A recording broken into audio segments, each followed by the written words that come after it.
The church bells had not rung in weeks, yet the townspeople swore they still heard them at night. A low trembling toll that echoed through the valley, carried by no wind and answered by no living hand. The sound was not from the great bronze bells above the convent spire, for those had been bound and silenced by the priests themselves. It came from something else, something deep within the stone corridors of the convent, as if the very walls themselves were trying to warn the world of what had been sealed inside. The convent stood as it always had, a fortress of faith built centuries earlier when the land was untamed and shadowed. Its spires clawed at the sky, its arches bent like weary backs over the faithful, its cold halls stained by the uncountable prayers whispered in fear. But those who lived nearby whispered of darker things, of cries carried by the river on still nights, of candles flickering in windows long abandoned, of voices reciting prayers backward in the darkness. It was within this convent that she had lived, a woman who had given her life to silence, discipline, and service. Her vows were meant to strip her of self, to anchor her in devotion, to make her a vessel of nothing but the divine. For years she walked with quiet grace, her eyes cast down, her hands folded in endless obedience. The villagers had seen her often, her face pale against the black of her veil, her expression unreadable but always steady, and then, without warning, something changed. Her voice was the first to betray her. During prayer, when the others chanted in unity, her words bent strangely, slipping into languages none of them knew. At first it was subtle, almost like mispronunciation, but soon her tone deepened, fractured, multiplied. Sisters seated beside her claimed they heard more than one voice come from her throat at once, overlapping in discordant layers. Some swore they felt the vibrations ripple through the stone beneath them, as if the chapel itself recoiled at the sound. Then came the eyes. Her gaze, once soft and human, turned sharp, unblinking, almost luminous. Witnesses described them as amber fire, glowing faintly in candlelight even when shadows covered her face. Those who dared to meet her stare said it felt as if they were being watched not by one soul but by many, all pressing against the surface, straining to look through her. Even the most steadfast among the sisters found themselves avoiding her presence, whispering prayers under their breath when she passed. The priests tried to explain it away. They spoke of exhaustion, of the strain of discipline, of hidden illness. But the explanations were fragile things breaking under the weight of what continued to unfold. Doors that had been locked were found open. Windows latched shut in the evening were wide at dawn. Holy relics cracked without cause. Candles melted into grotesque shapes, their wax running upward rather than down, frozen in unnatural curves as if defying gravity itself. Then one night, a scream shattered the silence. It was not a human scream, though it began in the voice of a woman. It grew raw, fractured, reverberating as though torn from multiple throats. It shook the convent, rattled the windows, and sent the sisters running into the cold halls, clutching their rosaries. They found her on the chapel floor, her body twisted, her mouth open wide, eyes glowing in the shadows. Her hands clawed at the stone as if she sought to burrow her way beneath it. Around her, the air felt thick, heavy, impossible to breathe. Some swore they saw her body lift from the ground, only for her to crash back onto the floor with a sound that cracked the silence like a hammer on stone. That was the night the exorcism began, bound by ropes. Her arms lashed to the wooden frame of the bed. She writhed and hissed as the priests gathered around. They pressed the cross against her skin, but instead of peace, it seemed to enrage her. The metal burned into her flesh, smoke rising, the scent acrid and sickening. She laughed, a hollow, mocking laugh that carried through the convent, a sound no one forgot. Her voice filled the chapel, speaking words none of them knew, but all of them understood. They were curses, ancient and vile, and they carried a weight that pressed against the heart like iron. The priests shouted prayers louder, their voices trembling, their hands shaking, their words colliding against hers like fragile glass against stone. And through it all she smiled. Not the smile of a woman, but something older, colder, and merciless. Her lips stretched unnaturally, her teeth blackened as if rotted, her eyes burning brighter. She looked at each man who dared speak the rites, and in that moment, every one of them faltered. One priest later wrote in his hidden journal, words he never spoke aloud. It was not she who looked at us. It was something else, something that had worn her face like a mask, something that had always been there, waiting for us to open the door. The church tried to bury the account, tried to silence the whispers, tried to protect the faithful from the knowledge of what happened within those walls. But stories bleed through stone. The bells, they say, still toll at night, and the question that lingers is one no priest ever answered, one no scripture can silence. If such a thing can take root within the most sacred of places, then where can anyone hide when it comes for them? The convent had been built long before anyone alive could remember. A structure raised in the age when superstition and faith were inseparable, when men believed that walls of stone could hold back not only enemies of flesh, but also the invisible enemies of the soul. It stood on the edge of the valley where the ground was heavy with fog and the soil was dark with centuries of unmarked graves. The villagers called it holy ground, but their eyes betrayed unease whenever they passed its gates.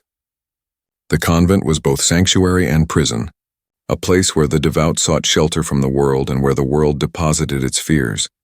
The nun had entered that place as a girl, her family too poor to feed her, her hands too soft to survive the fields.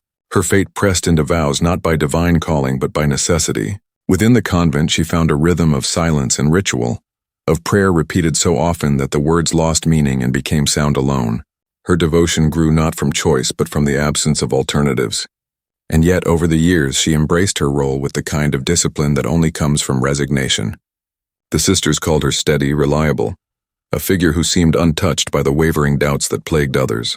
She did not speak often, and when she did, her words carried weight. There was a kind of hunger in her eyes, though few recognized it. It was not hunger for food or for affection, but something deeper, an emptiness shaped like a question no one dared to answer.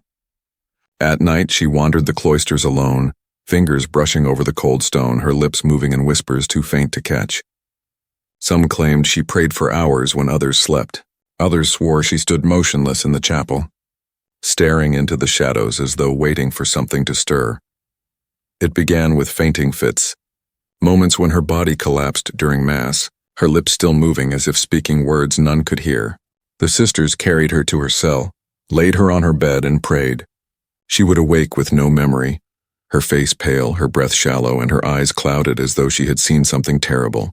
The physicians who were summoned spoke of exhaustion, of nervous collapse, of the strain of fasting and endless prayer. The priests dismissed it as weakness, a test of her devotion. But the sisters, who lived close enough to hear her at night, whispered of stranger things. They spoke of voices rising from her cell when she was alone. They spoke of footsteps pacing though she was locked within.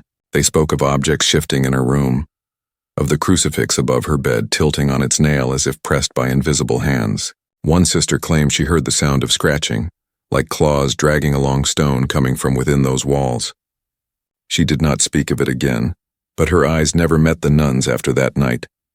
The convent itself seemed to darken as the months passed.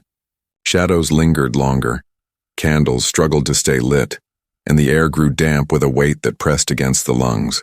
Even the chapel, once filled with warmth during prayer, felt colder. When the choir sang, the harmonies seemed fractured, as if some unseen voice joined them but sang in reverse, tearing through their hymns with jagged dissonance. The priest assigned to guide the sisters was a man of rigid belief, unwilling to entertain doubts. He recorded every incident, filling his journal with notes and prayers, insisting that the nun was suffering from melancholy of the body, not corruption of the soul. But his ink betrayed him. As his entries grew, his writing grew frantic, his words less steady. On one page, found years later, the letters were nearly illegible, scrawled in haste. She watches even when she sleeps, her eyes open though her body does not move. I fear she is not alone inside herself. The villagers outside the convent walls sensed the shift long before anyone admitted it aloud. They avoided the path that passed near the convent gates. Farmers spoke of their animals growing restless when driven near. Children were warned to stay away, though a few swore they saw a pale face staring down at them from the upper windows at night, a face that smiled when no one else was near. The nun herself began to change in ways subtle but undeniable. Her face hollowed, her skin grew sallow, her lips cracked and bled though she ate and drank as before. She did not complain. She did not ask for help. When others asked how she felt, she answered with simple words, spoken flatly, "I am fine." But her eyes betrayed something deeper, something unspoken, something watching from the edges of her being. Her hands trembled when she touched holy objects. She began to avoid the altar, claiming weakness. She excused herself from confessions, her silence unbroken for days. The other sisters grew uneasy, crossing themselves when she entered the chapel. The priest pressed for discipline, insisting the vows of silence and prayer continue. But even he began to stumble when faced with her presence. And then there was the vision. One sister, awoken late at night, claimed to see her standing in the courtyard under the moonlight. She wore her veil and habit, but her body was stiff, unmoving. Her head tilted back, her eyes wide open, fixed on the sky. Her lips moved slowly, whispering words that the sister swore were not of any language known to man. She ran to fetch help, but when she returned, the courtyard was empty. The nun was found in her bed, breathing slowly, her hands folded neatly over her chest as if she had not moved at all. It was then that the whispers of possession began, quiet at first, spoken behind closed doors, but growing louder as each day passed. Some said she had been chosen as a vessel, a punishment for sins the convent had buried. Others said she was being tested, that God had allowed evil to touch her as a measure of faith. But there were those who believed something far worse, something not of test or punishment, but of intrusion, of invasion. For centuries the convent had stood as a barrier, stone pressed against darkness, faith pressed against the unknown. But now, within its own walls, something had broken through. Something had chosen her, and it was only the beginning. The convent became a place of silence, but not the holy silence of prayer. It was the silence of fear, of words held back, of voices stifled because speaking them aloud would make them real. The sisters moved through the halls with lowered eyes, their footsteps quickened, their prayers whispered under their breath. They spoke of her less and less, but her presence filled every corner. Her shadow seemed longer than it should have been, her breath audible in the stillness, her absence felt more sharply than her presence. It was the nights that grew unbearable first. The bells remained still, but the air carried sounds that had no source. A dragging across stone as if something heavy moved slowly through the corridors, a distant wail that shifted into laughter. Windows rattled without wind. Doors creaked open, though the latches had not been touched. Some sisters claimed to see her figure drifting through the hallways when she should have been locked in her cell, her veil dragging like tattered cloth, her eyes glowing faintly in the dark. When they checked, her cell door was always closed, the key still hanging on its hook. Inside, she lay upon her bed, her body unmoving, her chest rising with shallow breaths.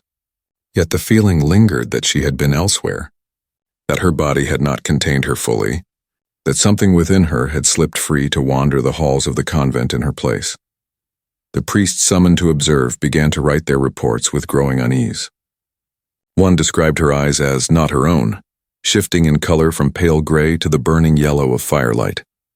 Another wrote of her voice splitting into 3 distinct tones at once, each speaking words that did not match, as if 3 mouths spoke through one throat. Another claimed she answered questions before they were asked, reciting private sins of those who stood near her with merciless precision. Marks began to appear on her body, carved in no human hand. Scratches across her arms, bruises in the shape of fingers that no one had laid upon her. Once, during morning prayer, a cross etched itself into her palm, the skin burning and blackening as she raised her hands to the altar. The smell of seared flesh filled the chapel, and yet she did not cry out. She simply looked at the others, her lips curving in a smile that was not hers. Objects began to move in her presence. Candles flared violently, dripping wax upward instead of down. Chalices slid across the altar without touch. Pages of scripture tore themselves from books, their words shredded and scattered across the chapel floor. Even the sacred relics recoiled. One priest pressed a rosary into her hands, only for it to blacken and crack, the beads shattering as though struck by fire. When holy water was poured across her forehead, it hissed and steamed, her skin blistering where the drops touched, her laughter filling the chapel like a wound. The sisters grew weary, their health failing under the constant dread. Sleep eluded them. When they closed their eyes, they swore they heard her voice whispering their names, calling to them from the shadows, promising secrets no one should ever hear. Some fell ill, their bodies wasting away from fear alone. One fled in the night, leaving behind her veil, her vows broken, never to return. The villagers outside grew restless. Rumors spread like disease. They spoke of lights in the windows at hours when no candles should have burned, of screams carried across the valley, of shadows moving behind the glass when no one should have been awake. Parents forbade their children from approaching, though the children claimed they saw a figure in black standing at the gate, staring at them with eyes that glowed even in daylight. And still, the priests debated. Some called it possession, the work of an unclean spirit testing their faith. Others insisted it was madness, that her mind had fractured under years of silence and repression. But their words grew weaker with each passing night, their explanations cracking as the evidence mounted. The journals they kept became more frantic, their writing shaky, their prayers desperate. One account told of a night when the priests gathered to confront her in the chapel. They placed her in the center of the altar, her wrists bound, her lips moving, though no words came out. The priests recited their rites, their voices trembling, their hands clutching crosses with white knuckles. She sat still at first, her head bowed. Then, without warning, her body rose from the floor, the rope straining against her limbs. Her eyes snapped open, glowing in the dim light, her mouth tearing into a smile too wide for any human face. The candles extinguished all at once. The chapel plunged into darkness, broken only by the echo of her voice. It was not one voice, but many, layered, weaving in and out, speaking words the priest did not understand yet felt in their bones. The sound grew until it rattled the walls, the floor trembling beneath them. One priest collapsed, clutching his chest. Another dropped his cross and fled. When the candles reignited, she sat quietly once more, her eyes closed, her breathing calm. The ropes hung loose, untied, though no hands had touched them. On the floor around her, the priests found markings etched into the stone, circles and symbols no one recognized, carved deep as if by iron, though she had been bound throughout. From that night forward, few dared enter the chapel after dark. The bells were sealed again, the doors barred, but the sound did not stop.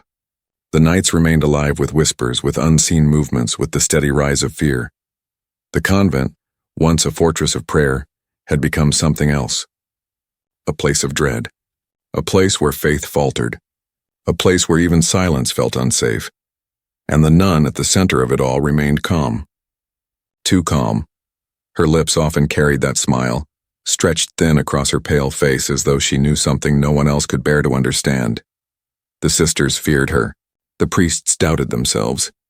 The villagers avoided the gates, but the truth was undeniable. Something had entered her, and it was only growing stronger. The convent, once a place of orderly devotion, became an archive of contradictions. Every attempt to record what happened to her only deepened the mystery, as if the truth itself resisted being captured on paper. Diaries, journals, and letters piled upon one another, written by priests, sisters, and even villagers who dared to confess what they had seen, but none of the accounts agreed. Each perspective twisted the story into shapes that left the reader more uncertain than before. One journal, belonging to a young novice, described nights when she could hear scratching against the stone walls of the dormitory. The sound moved steadily as though something crawled within the walls themselves, circling the building while the sisters lay awake in silent terror. She claimed that on one such night, when she pressed her ear against the wall, she heard a voice whisper her name in a language she could not understand. She never wrote in that journal again, and the following week she was transferred away from the convent, her vows suspended indefinitely. Another account from an elder priest spoke of her ability to reveal secrets that no human should have known. During confession, she spoke aloud the sins of those kneeling before her, sins they had never uttered, sins they had buried so deep that even their closest companions did not know them. She recited their crimes in cold precision, her tone flat, her eyes unblinking. When confronted afterward, she claimed ignorance, insisting she had no memory of speaking. But the damage was done. The sisters withdrew from her. The priest trembled in her presence, and the villagers, hearing whispers of what had transpired, no longer approached the gates. Objects tied to her presence became relics of unease. One rosary pressed into her hands by a visiting bishop, blackened at her touch, the beads cracking and falling apart. The bishop himself returned home soon after, but days later he was found dead in his quarters, his body rigid, his face contorted as though he had died in horror. A crucifix held near her body bent slightly, the figure upon it warped into a twisted shape that no craftsman admitted to carving. The water used for blessings turned murky when brought close to her, as though some unseen corruption spread through it. Rome was contacted. Letters were sent, carried by trembling hands, filled with desperate pleas for guidance. Some of these letters survive in fragments, their ink faded, their words burned in sections as if someone had tried to destroy them. In one, a priest wrote, "She is two beings at once. Her face smiles, though her eyes weep. Her voice sings, though her lips do not move. We do not know which part of her still belongs to God and which part has already been claimed." The letter ends abruptly, the final lines smudged and unreadable.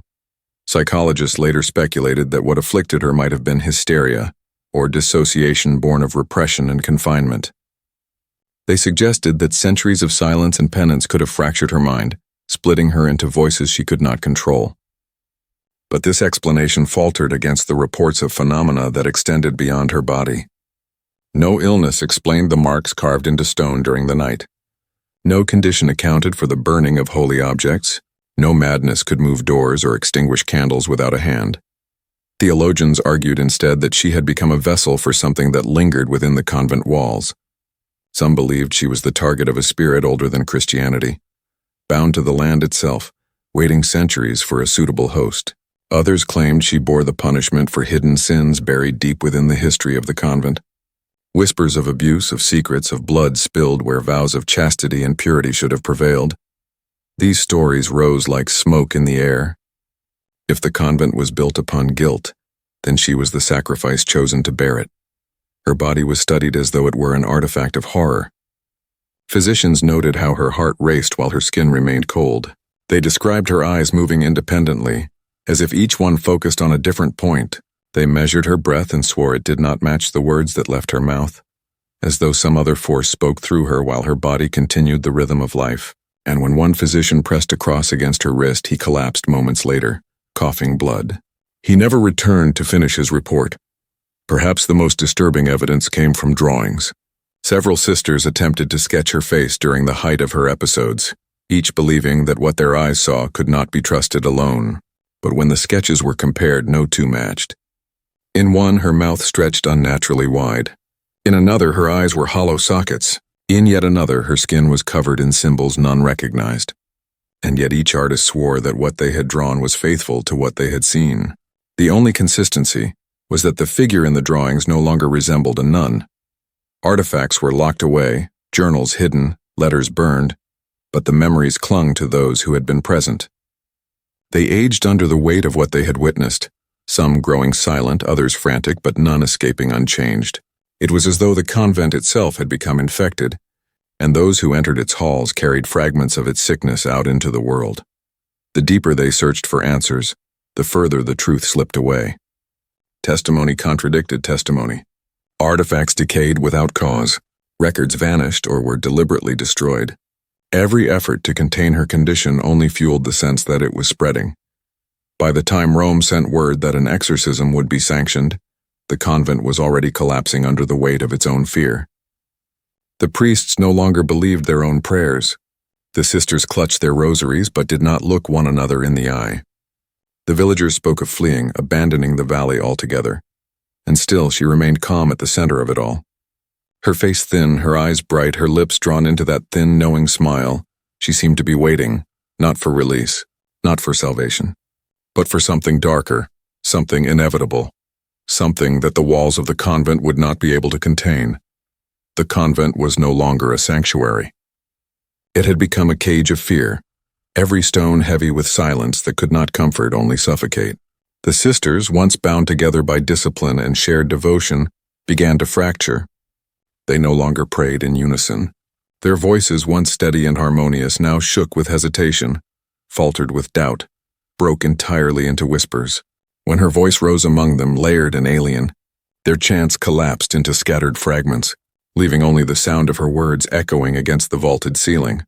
Some of the sisters withdrew completely, refusing to share meals with her, refusing to kneel beside her, refusing even to look upon her face. They clutched their rosaries until their fingers bled, pressing the beads so tightly into their skin that red indentations remained long after they released them. Others hovered near collapse, trembling at every noise, startled by every shadow. They walked with lowered heads and darting eyes, as though expecting to see her standing behind them at any moment. Sleep abandoned them. The night was no longer a passage of rest but a torment of sounds and visions. They heard her laughter through the walls, though her cell was locked. They felt her presence in their rooms, the air shifting, the sense of being watched. Some woke to find words scratched into the wood beside their beds, carved with precision that no human hand could have managed in silence. One woke with the shape of a hand burned into her arm, though she had slept alone.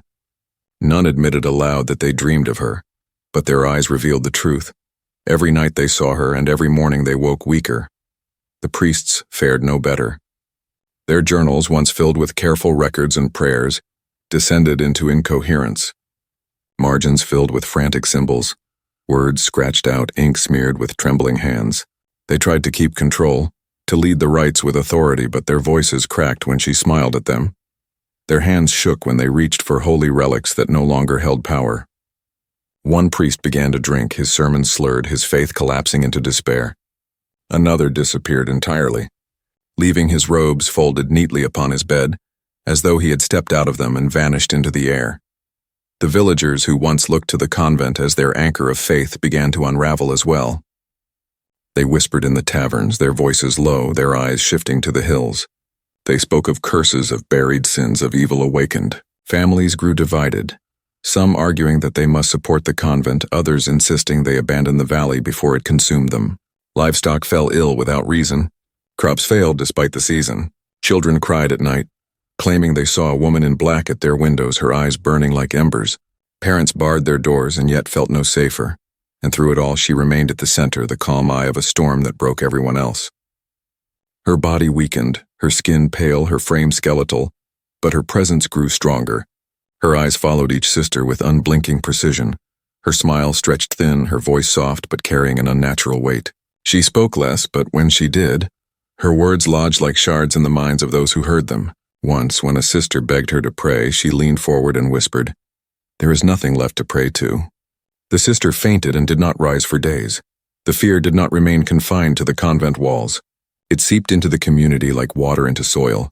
The church pews emptied as villagers avoided mass. Bells tolled with fewer hands to ring them. Even the markets grew quiet. Conversations cut short when the convent was mentioned. It became a wound in the valley, festering in silence, its presence undeniable but untouchable. What broke them most was not the violence but the waiting. Every day carried the sense of a blade held above their heads, poised but not yet falling. Every hour was filled with anticipation, dread of what might come next. They could not escape the awareness that something vast and cruel was watching them through her eyes. It was not only she who had changed, it was them. They no longer believed in their prayers. They no longer trusted their rituals. They no longer believed they could be safe. The children of the village grew up with whispers of the convent, their childhood marked by warnings and fear. Some claimed they could hear the tolling of bells from their cribs. Others swore they saw shadows moving across the convent windows when no candles burned inside.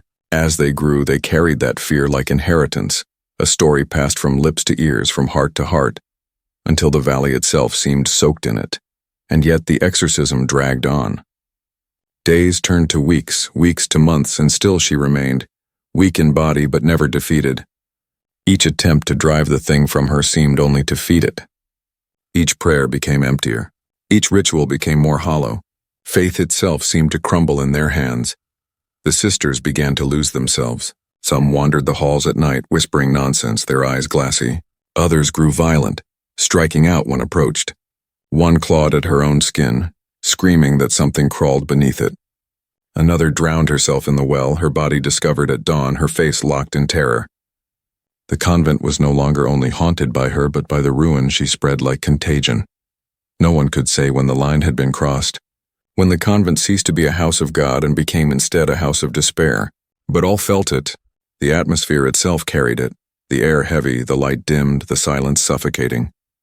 The greatest horror was not that she had changed. The greatest horror was that everyone around her had as well. Faith withered. Hope collapsed. Reason crumbled. And all the while she sat at the center, watching them fall apart with that same faint smile, as though she had been waiting for this outcome all along. When the weight of fear had grown too heavy for the convent to carry alone, the matter spread beyond its stone walls. Rome received fragments of reports, each written by trembling hands, each filled with contradictions. Some described a woman consumed by madness. a sickness of the mind inflamed by repression and silence. Others painted her as something far worse, a vessel of the unholy, chosen by forces that had long lingered in the valley. And then there were those who whispered what the church itself feared most, that her possession was not an isolated intrusion, but the exposure of corruption buried deep within the convent's history. Officials arrived quietly, men sent from the church, their robes marked by authority, their words measured and cold. They carried relics, journals, and questions, their faces carved from discipline, their eyes already hardened by other horrors they had confronted. But the moment they crossed the convent's threshold, even they faltered. The air pressed against their lungs, heavy with an unseen weight. The silence in the halls did not comfort, but suffocated. When they first met her gaze, their words trembled despite themselves. The theories multiplied. One argued that her body was host to something far older than demons described in Scripture.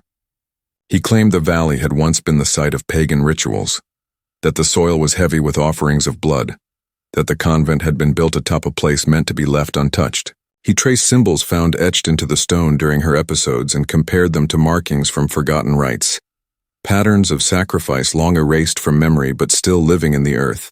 If that was true, then her possession was not a singular event but the eruption of something buried, breaking through the thin barrier of faith placed above it. Another insisted that her condition was nothing supernatural at all. He pointed to centuries of silence, of repression, of discipline that strangled the human soul. He said that her body was failing under years of deprivation, that her mind had fractured beneath vows that denied her every human need. The voices, the marks, the movements of objects. He dismissed them as hysteria, as the mind's rebellion against chains too tightly wound. Yet when pressed to explain how relics burned in her presence, or how prayers were echoed by voices that no one spoke, his argument dissolved into silence. A third theory, darker still, spread among the sisters themselves. They whispered that she was not possessed by an outsider but by the convent itself. They believed she carried the weight of the sins of those who had lived there before, the unconfessed crimes of priests and sisters who had hidden behind their vows. They spoke of children abandoned at the gates, of blood spilled in secret, of abuses silenced in the name of purity. They said the walls themselves remembered, and that memory had found a mouth through her. Rome considered every account, but none satisfied. No theory fit fully. Each explanation broke against evidence that denied it, and as the officials pressed deeper, even they began to unravel. Their journals, preserved in fragments, revealed a slow collapse of certainty. At first, their entries carried confidence, descriptions of her episodes with clinical distance. But as days passed, their words grew desperate. They wrote of nights when they could not sleep, of voices whispering in the corridors, of shadows that moved though no torch burned nearby. One wrote simply, "It does not matter if this is spirit or sickness. It is stronger than us. It feeds on us." The investigations became rituals of futility. They examined relics, measured her pulse, poured holy water upon her skin, spoke prayers until their voices failed. Nothing changed. She remained both frail and powerful, her eyes glowing faintly, her smile unbroken, her presence heavy. They attempted to confine her further, sealing her cell, marking it with wards, surrounding her with crosses. Yet each morning something had shifted. Crosses turned upside down, wards carved into stone melted away. The cell door, bolted at night, sometimes stood open at dawn. Some began to suggest that she had already died, that what lived in her body was nothing human at all. They argued that her corpse was animated by something that wore her like a garment, something that mimicked her face but did not truly inhabit it. But when one dared to touch her, to test the warmth of her flesh, she turned her head slowly and whispered his name. His face drained of blood. He left the convent that night and never returned. Outside the valley, rumors spread faster than the church could silence them. Some said the convent was cursed. Others swore it was holy ground under siege, that her suffering was proof of the end of days. Pilgrims came only to leave shaken. A few villagers who dared approach claimed they heard voices from within the walls. Not one voice, but many, all speaking at once, all carrying their names upon their tongues, and still, the church pressed forward with its official stance. An exorcism was to be continued until resolution. They recorded each attempt, each failure, each moment of terror, but no resolution came.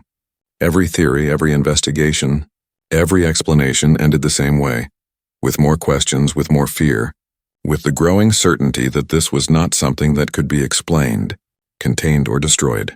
The final theory, unspoken but present in every trembling heart, was the most terrifying of all: that nothing had entered her, that nothing had been summoned or buried or awakened, that what they faced was not possession at all but revelation, that the face she wore, the smile she carried, the voices that tore through her, were not foreign intruders, but truths long hidden. Truths about the land, about the church, about humanity itself. Truths too unbearable to face without disguising them as demons. The theories remain. The investigations linger in fragments, but no answer was ever sealed. The convent became not a place of resolution, but of questions that gnawed endlessly, each one heavier than the last. And through it all, she waited, silent now, her thin lips curled, her eyes still glowing faintly in the dark, as though she knew that no theory, no investigation, no prayer could unmake what had been revealed. Time passed, but the memory of her never faded. The convent still stands in the valley, though its halls are empty, its doors sealed, its spires blackened by age. Ivy crawls over the stone, swallowing the walls like a patient hand reclaiming what was once sacred. The bells remain bound, but those who live nearby still swear they hear them toll at night, long after the wind has died and the village has gone to sleep. Some say it is imagination, others say it is guilt, but all agree on one truth: something lingers there still. Her name was erased from the records. The church insisted upon silence, the archives sealed, the witnesses sent away or ordered into vows of silence they carried to their graves. Yet even in silence, stories escape. They seep into the ground, rise in whispers, cling to the stones. Villagers tell their children not to wander near the ruins. Travelers who pass through the valley avoid even looking at it. And those who ignore the warnings claim they hear voices as they cross the path, faint at first, then growing louder, until their own name is spoken back to them in tones that do not belong to any human throat. The question remains unanswered, unresolved, unburied. What had she become? Was she truly possessed by something ancient, a spirit bound to the land that the convent foolishly sought to contain? Or was she the reflection of something far darker, an image of the church's own sins made flesh, a body carrying the weight of crimes that could no longer be hidden behind walls and prayers?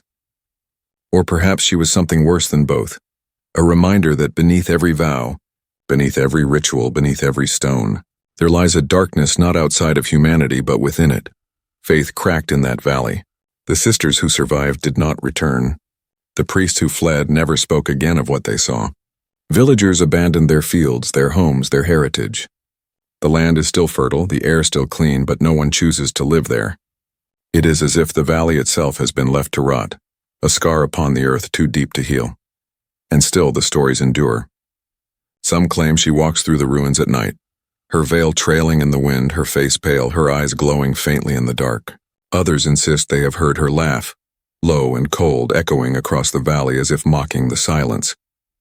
A few even whisper that she has been seen outside the valley, standing at the edge of towns, watching from shadows, waiting. The church never admitted failure.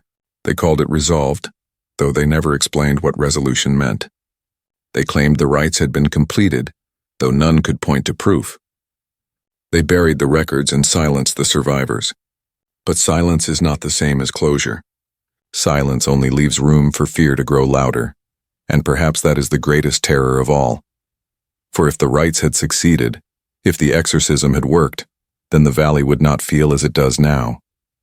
If she had been freed, her memory would not linger in every stone. If the possession had ended, the bells would not toll still in the dead of night. The world would not remember her as a wound that never healed. What does it mean if evil can take root in the most sacred of places? Feeding upon prayer, thriving upon faith, growing stronger beneath the very roof built to keep it out? What hope is left if even consecrated ground cannot resist? And yet the greater question lingers still, unspoken but undeniable. What if she was never possessed at all? What if everything that emerged from her, the voices, the marks, the laughter, the unholy strength, was not intrusion but revelation? What if it was not something foreign that entered her, but something human, something buried too long, something called by centuries of repression and silence? What if she was not the victim of evil but its mirror? If that is true, then she is not unique. She is not alone. She is only the first to show it. The convent stands abandoned, but the air there still feels heavy. The earth remembers. The walls hold echoes, and the bells, though bound, toll for reasons no hand can explain. And those who have heard them say the sound carries a message.